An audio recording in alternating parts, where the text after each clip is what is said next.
Currently, Scarab Cycles, well, it's like a Colombian company that makes like handmade bicycles. We sell bikes for the North American market, Europe, Asia, and Australia.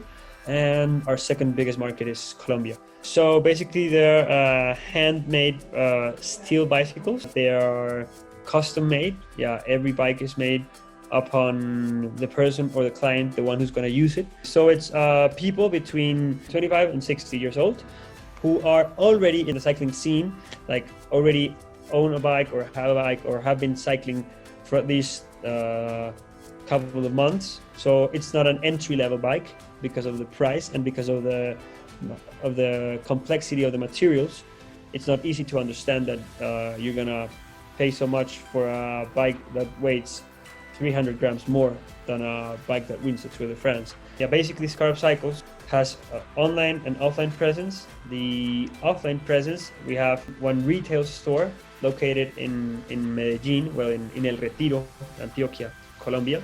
And there's a second one in San Francisco, which is not actually open to the public, but you can arrange a meeting and go to the store.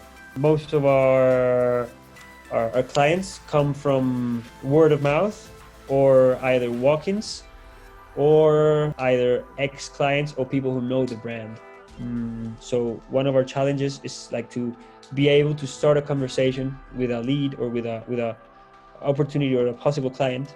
It could be in the United States, it could be wherever in the world. We would like to have a lead generation strategy in order to increase our sales numbers.